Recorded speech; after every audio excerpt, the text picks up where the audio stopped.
विश्वम्बर प्रसाद है? माननीय सभापति Vishwambhar Prasad ji, you have 14 minutes. Yes, right. 14 minutes. माननीय सभापति महोदय, बहुत बहुत धन्यवाद।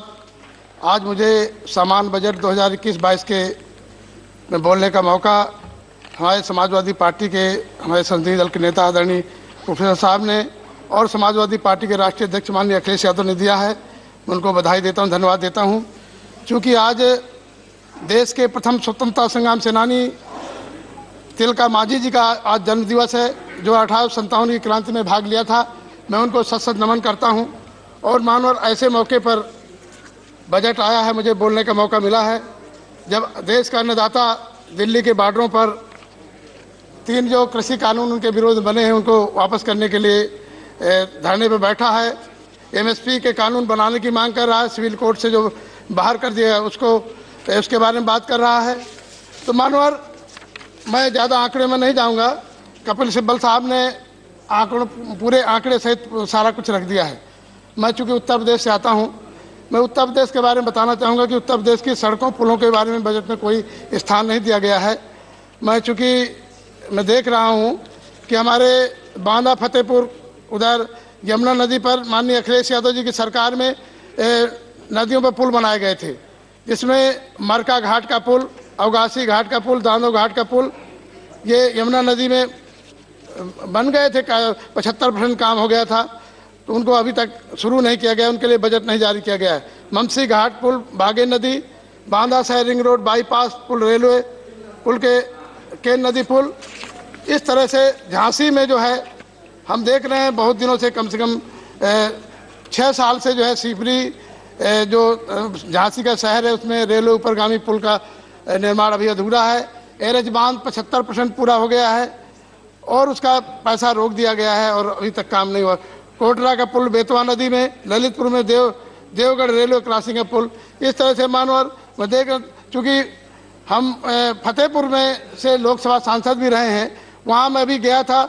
हम गए उधर तो नगुआ बाग से राधानगर चौराहे तक इतने गड्ढे थे कि मानो हमारी गाड़ी धंस गई थी। वहाँ बहुआ गाजीपुर विजयपुर रोड बिल्कुल ध्वस्त हो गया है। मानवर जो शेरशाह सूरी मार्ग है, हम सरकार से मांग करेंगे उसके लिए कब 4 लेन का रोड बनाने का काम करेंगे, क्योंकि बहुत पुराना रोड है जो भोगनीपुर से चौड़ागढ़ मिलाता है। मानवर हमारे क्षेत्र में सड़कों की हालत बहुत ख़राब है। उत्तर प्रदेश के लिए सड़कों का बजट नहीं मिला है, चूँकि वहाँ पर बालू मोरम का अवैध खनन हो रहा है, जिसके कारण जो है ओवरलोड ट्रकों के कारण जो है सड़कों की बड़ी खस्ता हालत है। तो उसके लिए सरकार को ध्यान देना चाहिए, वहाँ की व्यवस्था करना चाहिए। तो मानवर इतना नहीं, अभी हाल ही में प्रयागराज के थाना नैनी के ग्राम ठकुरी का पुरवा, मोहब्बतगंज, बसवार के निषादों की सैकड़ों जो है नाव को जो है जेसीबी से तोड़ने का काम कर दिया गया है, उनको बर्बाद कर दिया गया है और उनके घरों में उनके बच्चों, उनकी औरतों को मारा पीटा गया है, फर्जी मुकदमे लगाए गए हैं। मानवर मैं मांग करता हूं कि उनके फर्जी मुकदमे वापस करके उनकी नाव की मरम्मत में पैसा दिया जाना चाहिए। मानवर और मानवर आज जो सरकार कह रही है कि हम किसान की आमदनी दूनी करेंगे, मैं नहीं समझता, चूँकि मैं बुंदेलखंड से आ रहा हूँ, देख रहा हूँ वहाँ इतनी गौशालाएँ हैं जो सरकारी गौशालाएँ हैं। आज का रिकॉर्ड देख लिया जाए तो 3 महीने में कम से कम जो है हजारों गायें जो है सरकारी गौशालाओं में मर रही हैं। रोज जो है 10-10, 20-20 गायें जो है एक गौशाला मर रही हैं, क्योंकि उनके लिए कोई चारा पानी की व्यवस्था नहीं हो पा रही। मानवर किसानों की आमदनी दुगनी करने के लिए सरकार करे। आज धान और मक्के की क्या हाल है, उनको एमएसपी पे नहीं खरीदा जा रहा है, 40% कटौती पर धान खरीदा जा रहा है। कह रहे हैं इसमें चावल 40% नहीं निकलेगा, तो कैसे इनकी आमदनी दूनी होगी। मानो इसी तरह से जो देश में आंगनवाड़ी वर्कर्स हैं, जो कोरोना काल में आशा वर्कर्स हैं, शिक्षा मित्र हैं, ये तमाम कोरोना योद्धा काम करते रहे, उनके मानदेय बढ़ाने के लिए बजट में कोई व्यवस्था नहीं की गई। मानवर आज इसके अलावा हम यही बताएंगे, क्योंकि इस देश में जब तक जो बहुसंख्यक लोग हैं, जिनकी इस देश में संख्या ज़्यादा है, 1931 में जनगणना हुई थी, जातिवार जनगणना हुई थी। देश आज़ाद होने के बाद अभी तक जाति जनगणना नहीं हुई, जिससे उनको सभी सेवाओं में, सभी संसाधनों में भागीदारी नहीं मिल रही। तो हम मांग करें कि 2021 की जनगणना में जातिवार जनगणना कराने के लिए प्रोफार्मा के कानून को चेंज किया जाए, क्योंकि हम देखते हैं हम लोग 17 जातियों के जो है कहार के और निषाद बिंद मल्लाह कुम्हार प्रजापति राजभर की मांग करते रहे कि उनको अनुसूचित जात को परिभाषित किया जाए। सरकार नहीं कर पा रही, जिससे उनकी माली हालत खराब है। मानवर आज जो सरकार बजट लाई और आधुनिकीकरण करने की बात कर रही है, हमारे क्षेत्र में इस समय किसान खेत पे है। एक खेत पे एक मेड़ पे किसान रखवाली करता है, दूसरी मेड़ पे उसकी पत्नी रखवाली करती है। ऐसी ठंडी की रात में रात भर रखवाली करते हैं और अपनी फसल को नहीं बचा पाते हैं।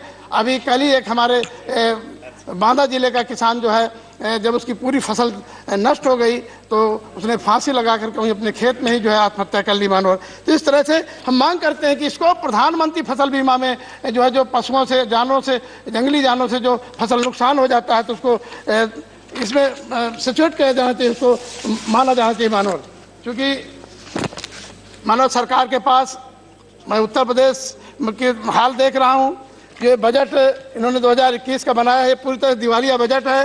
केंद्र कर्मचारियों को देने के लिए सरकार पर पैसा नहीं है, यही हर राज्यों में है। उत्तर प्रदेश जल निगम है जहाँ पर कई महीनों से करीब 18 महीनों से जो है जल निगम के कर्मचारी अधिकारियों को जो है पेंशन नहीं मिली उनको, और न तो वेतन मिला है। वो मांग कर रहे हैं, धरना दे रहे हैं।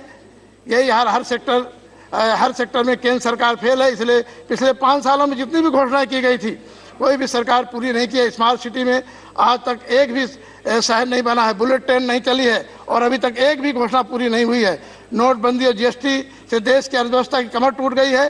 5 वर्षों के अंदर जो सबसे ज़्यादा रोजगार देने वाले रेलवे को निजी हाथों में बेचा जा रहा है, एयर इंडिया बेचा जा रहा है, सरकारी उपक्रम निजी हाथों में बेचे जा रहे हैं।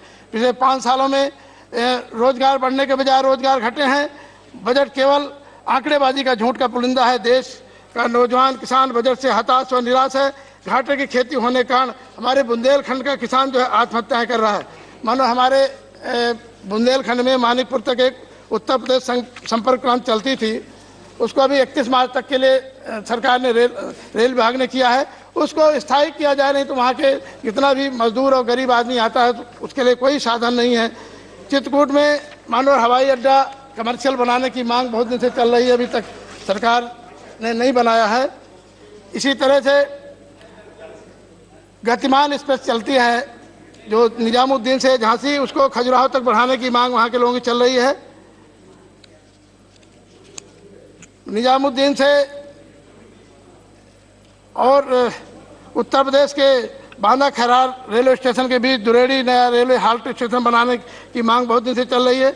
मानो झांसी उरई कानपुर प्रयागराज रास्ते छिवकी जाने वाली ट्रेनों में झांसी महोबा बांदा मानिकपुर के रास्ते छिवकी चलाया जाए, ये मांग चल रही है।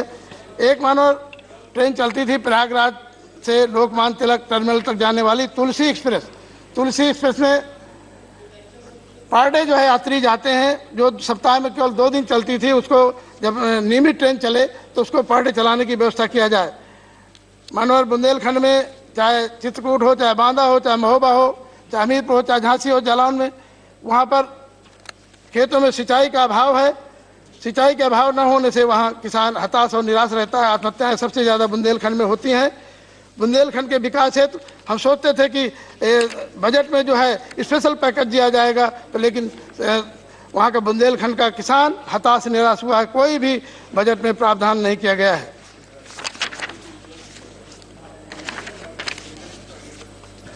मानवर आज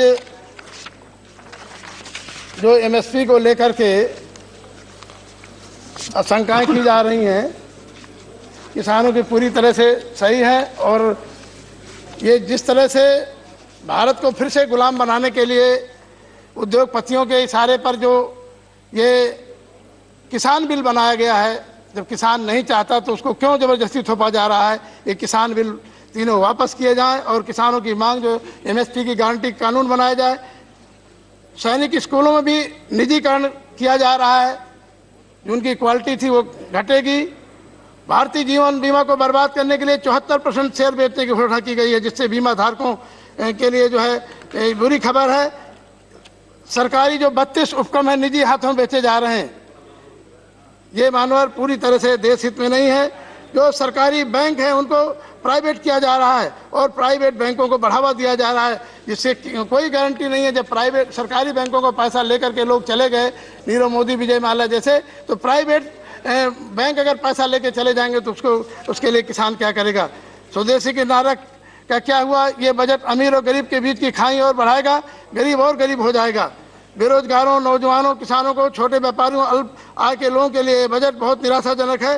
शिक्षा के क्षेत्र में मानो हम सोचते थे कि ये बजट कुछ बढ़ाया जाएगा, लेकिन गत बजट से जो है 6000 करोड़ से ज़्यादा बजट घटाने का काम किया गया है। जो खेल विभाग में है, चूँकि जुलाई में ओलंपिक होने जा रहे हैं, 230 करोड़ जो है बजट घटाने का काम किया गया है मानवर। इसी तरह से किसान सम्मान निधि में 10,000 करोड़ कम किया गया है मानवर। एक जो मेन समस्या है, कैंसर से पूरे देश में लोग मर रहे हैं। कैंसर लाइलाज बीमारी है। हम लगातार यहाँ रेगुलेशन भी लाए, संकल्प भी लाए और मांग की, और पूरे सदन ने चर्चा की। तो केंद्र सरकार से मेरी मांग है कि कैंसर जैसी बीमारी के लिए बजट में व्यवस्था करना चाहिए। जो गरीब आदमी इलाज के अभाव में दर दर भटकता है, अपनी ज़मीन, अपना जेवर सारा कुछ बेच देता है, तब भी इलाज नहीं करा पाता है, तो सरकार को निःशुल्क इलाज कराने के लिए ऐसे गरीब लोगों को जिनके पास पैसा नहीं है उनके लिए व्यवस्था करनी चाहिए मानव। सांसद आदर्श गांव योजना जो माननीय प्रधानमंत्री जी ने बनाई थी मानवर, उस सांसद आदर्श गांव योजना में कोई एक भी फूटी कौड़ी पैसा नहीं मिल रहा है। और जो ये कोरोना में हमारा 2 साल की निधि, सांसद निधि जो ली गई है तो ठीक है, लेकिन जो पिछली निधियां हैं वो भी ले ली गई। तो मानो फिर सांसद आदर्श गांव का मतलब क्या है? हम लोग अपने पैसे को ही दे देते थे। तो मैं माननीय प्रधानमंत्री से निवेदन करूंगा कि ये सांसद आदर्श गांव योजना जो आपने बनाई है उसको वापस ले लीजिए। इस 6-7 साल में कोई काम नहीं हुआ, एक भी केंद्र सरकार ने पैसा नहीं जारी किया। मानवर, जो कृषि कानून के खिलाफ आंदोलनकारी बैठे हैं, जिन किसानों की मौतें हुई हैं, मैं तो सोचता था कि सदन चर्चा करेगा। जो शहीद हुए हैं किसान आज भी बैठे हुए हैं, वो हमारे माननीय प्रोफेसर साहब ने मांग की थी कि उनको 20-20 लाख रुपए जो है उनको जो है सहायता दिया जाए। इसके अलावा मानवर, देश में जो सबसे बड़ी दिक्कत है, आज ऊंच नीच की जो खाई है देश में, संविधान में अनुच्छेद 20A में व्यवस्था थी कि 6 साल से 14 साल के बच्चों को निःशुल्क अनिवार्य शिक्षा प्रदान की जाएगी, समान शिक्षा दी जाएगी। आज़ादी के इतने साल पूरे होने के बाद अभी तक शिक्षा में कोई काम नहीं किया गया है, जबकि कानून भी बने हैं। बहुत से बच्चे आदिवासी, घुमंकुर जातियाँ तमाम ऐसे घूमते रहते हैं, उनके लिए कोई पढ़ने लिखने की व्यवस्था नहीं है। तो अनिवार्य और निःशुल्क समान शिक्षा लागू की जाना चाहिए। तो मानवर, SC ST OBC वर्ग के लोगों को समय पर उनके कोटा नहीं पूरा किया जाता मानवर, तो इनका कोटा भी पूरा किया जाना चाहिए मानवर। इस तरह से मैं इस देश में जो कोरोना बीमारी चल रही है, हम लोग दूसरे देशों की तो मदद कर रहे हैं। मैं मांग करता हूं कि देश के हर व्यक्ति को जो है निःशुल्क जो है कोविड-19 का जो है जो वैक्सीन है उनको निःशुल्क लगाना चाहिए मानवर। इन्हीं शब्दों के साथ मैं अपील करते हुए कि ये बजट में उत्तर प्रदेश को कोई ध्यान नहीं दिया गया है। उत्तर प्रदेश के लिए नहीं, बल्कि ये मुझे लगता है बंगाल के चुनाव के लिए केवल किया गया है। इसलिए मैं इस जो देश में अन्नदाता बैठे हैं उनके लिए कटीले तार और खाइयाँ खोद दी गई हैं, उनके लिए सरकार चिंता करे। और मैं अपनी बात खत्म करता हूँ। धन्यवाद। माननीय निषाद जी।